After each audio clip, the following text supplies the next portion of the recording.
You're yeah. So, but again, you're saying that it would increase simply because of what we say. I'm not, okay. You're downplaying it a little bit because I'm not saying two things. Let me get this out of the way. I don't think you guys mean to do it. I think you guys mean well. It's not about intention. I'm just talking about results. Like when you say that you think gay marriage is a sin, I 100% believe that you believe that. I just think you're mistaken. And I think what you're failing to do there is you asked, what should I do as a youth pastor? Well, what you should do, and this is what I think all religious people should do, is separate the wheat from the chaff, right? We can take from the Bible, be kind to your neighbor, without having any condemnation or talk about slavery, for example. You can have an 11th commandment that just says no slavery, and the Bible would instantly be better. It would just instantly be better, okay? So what I'm saying is, as a pastor and as the community in general, need to separate from the wheat from the chaff. That's the first thing, okay? Second thing, I want to go back to your original question about is it just as sinful to tell a heterosexual couple that they shouldn't have to they should not, it is a sin to have sex outside of marriage, a sin to live together, whatever your rules are. Yeah.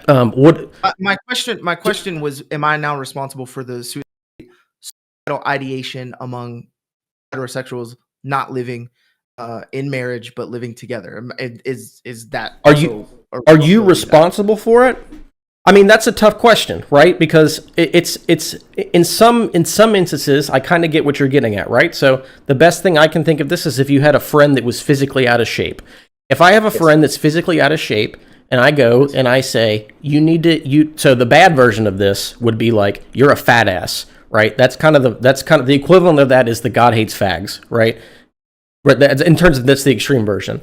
I could also, so if first of all, if somebody reacts to that and has ideations, that's like super mega obvious that there's a correlation there. Okay, absolutely. So let's make it less extreme, and I promise I will finish this in a way that makes sense. Let's make it less extreme. If I go and tell my friend, it would be better. I mean, this is a summary, not the exact words. If it would be better, you would have a healthier life, you would be happier if you ate less and went to the gym twice a week, whatever. Yeah. And that person goes home and their suicidality rate is increased, right? Yes. Okay.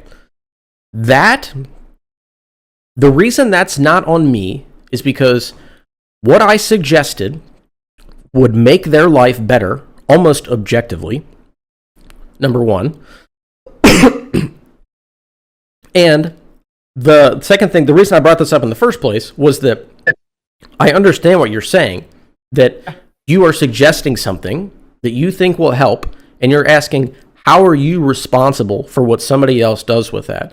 And my answer to that is, are you responsible for that? Yes, in both situations, in the heterosexual and the homosexual community. But there's a big difference. First of all, in both cases, the reason you're responsible for that is because those two things, on average, are not so harmful that they need to be deemed like a sin against God. That's the first thing. With the weight loss example I gave, it's very clear being overweight is going to cause harm. So when I try to correct that behavior, I'm correcting a harmful behavior. You're not really correcting a harmful behavior. And the reason it matters in particular with people that are LGBTQ is because when you say to someone, you can't have sex before marriage, guess what? They can still be in love. They can still have their relationship. They can still do everything else that a heterosexual couple would do, except have sex, accepted into their communities, go on dates together, all that. If you took an LGBTQ person, not only would it be harmful for them to not have sex, they're going to be shamed for even doing little things like bringing a partner on a date, talking about their attraction to somebody of the same sex. That's not on the same level at all. The heterosexual couple basically gets to live their life except for having sex. The homosexual couple becomes closeted, and literally, what is the term for people who don't come out that are gay? They're in the fucking closet. Well, okay, so yes, but I mean, I can only speak to my church. I know of several other churches that are this way. people can come with partners. People can talk about their partners. All like, I think that is something that I feel like the church was misstepped in, where it was like, hey, you can't even come in here because of this. But I think we looked at our congregations and said, hold on, we're turning away people in the LGBT community because we're saying, hey, you can't come to church. You can't be here with a partner. You can't talk about your partner. You can't do all of that. Right. And we were looking at it while we were adequately putting people not only just in our church, but in leadership. Like, I remember there was a guy on his like 4th marriage leading a marriage conference. No, you don't get to do that just because it's a heterosexual marriage. Absolutely not. And so I think a lot of people started looking at the hypocrisy within their own churches when it came to heterosexual sin and homosexual sin and saying, wait a minute, we gotta make this a lot more comprehensive and sustainable on both. Sure. On both so you're more welcoming is what you're saying. You're more welcoming. You're not completely ostracizing them. That's fine. Absolutely not. Yeah, no, you're not completely ostracizing them. I understand. But I would still hold you responsible totally for someone that would have increased sexuality in both of those circumstances. Because you're telling them they can't live their life in a way that causes absolutely zero harm.